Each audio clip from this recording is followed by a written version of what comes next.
artiste graveur. En ce moment, je travaille pour les diverses expos que je vais faire en juin sur le nuage, sur la fenêtre nuage et sur les ciels en fait. À l'origine, j'étais plus sur les ciels et au fur et à mesure, j'ai développé plus ce travail sur le nuage grâce à mes lectures avec Hubert Damisch par exemple, la théorie du nuage. Une exposition que je vais faire début juin à Paris sur ces fenêtres, ça s'appelle Skiagraphia. Et donc dans cette continuité et puis tout à fait imbriqué, j'ai eu ce projet de Superspective, donc j'ai lié les deux. En fait, moi j'ai pu contribuer à ce festival en créant les visuels, les lignes au burin et le carré en monotype imprimé en encre avec des couleurs dégradées. C'est le nuage en fait.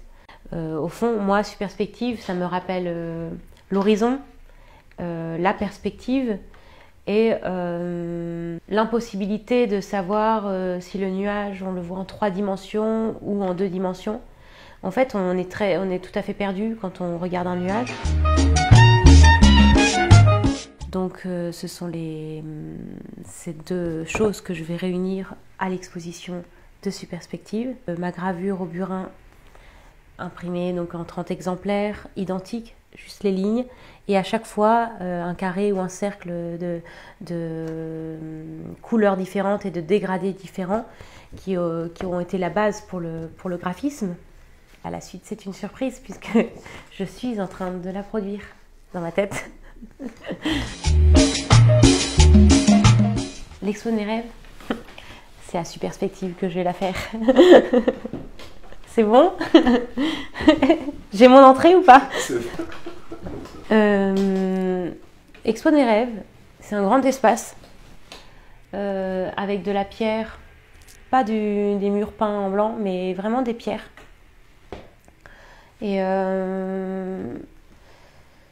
des grands formats gravés, des choses où on peut, enfin des pièces où on peut être en immersion totale.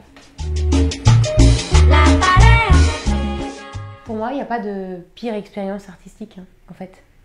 Il y a des ratés, mais on les oublie aussi vite que c'est arrivé. Donc, pour moi, une expérience artistique, c'est un peu la vie. Donc, je ne vais pas me rappeler de tous les mauvais moments artistiques. Enfin, je les imbrique dans ma vie personnelle. Donc, je ne pourrais pas dire que la partie artistique de ma vie, c'était ce qu'il y a de pire.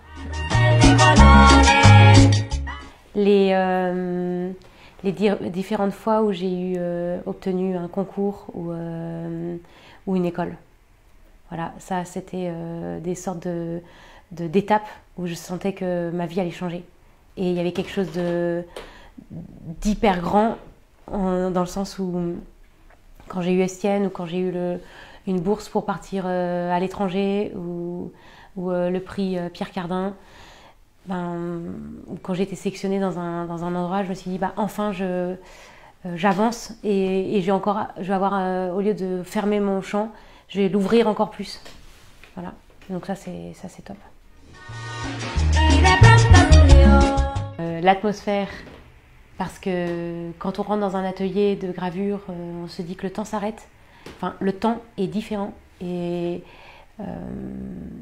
ça s'oublie pas. C'est l'effet, la possibilité de travailler dans un espace comme celui-ci et de travailler la matière, que ce soit le bois ou le cuivre. Voilà, ma technique de prédilection, c'est le burin, c'est ce qu'on verra à Superspective. Et ce qu'on peut voir dans l'expo que je vais faire à Skiagraphia, c'est aussi des traits de gouge, c'est toujours le geste. En fait, c'est le geste, c'est la danse. Oui, on en trouve un, on en trouve même plusieurs. Tout d'abord, je disais, c'est le geste. Je vais utiliser une gouge ou un burin et je vais faire ce geste-là, comme une vague. Et ce geste-là, un de mes maîtres qui m'a appris le burin, m'a dit, et ça a été une révélation pour moi, Camille, quand tu rentres dans le cuivre, en fait, il faut que ce soit une respiration. Et ben, la respiration, on la retrouve aussi quand on étudie la musique et quand on la fait. Et à ce moment-là, j'ai compris qu'en fait, mon geste serait une respiration. Et c'est comme ça que j'arriverai à faire des traits. Et il y a autre chose aussi très intéressante avec la gravure, c'est qu'on fait une matrice. On creuse une plaque pour pouvoir la reproduire autant de fois qu'on le désire. Et donc, à partir de ce moment-là, la reproduction à l'identique ou différente nous rappelle aussi tous ces compositeurs qui partent d'un air, d'une petite de 3 mesures et qui vont la répéter pendant tout un concerto et de manière différente avec des variations différentes. Et tout comme moi j'utilise la même forme pour faire des couleurs différentes, je vais utiliser la même forme et imprimer avec tous les dégradés, les variations possibles. Et d'ailleurs c'est comme ça que je produis mes séries, j'épuise au maximum telle ou telle chose. Poulenc, les chansons françaises et tous les chants de cette époque. Et j'intervertis de temps en temps avec les vebs de Rachmaninoff. Donc voilà, c'est en fonction de mes états d'âme. Et bien sûr, un peu de cumbia et un peu de musique bossa nova, ça fait pas de mal.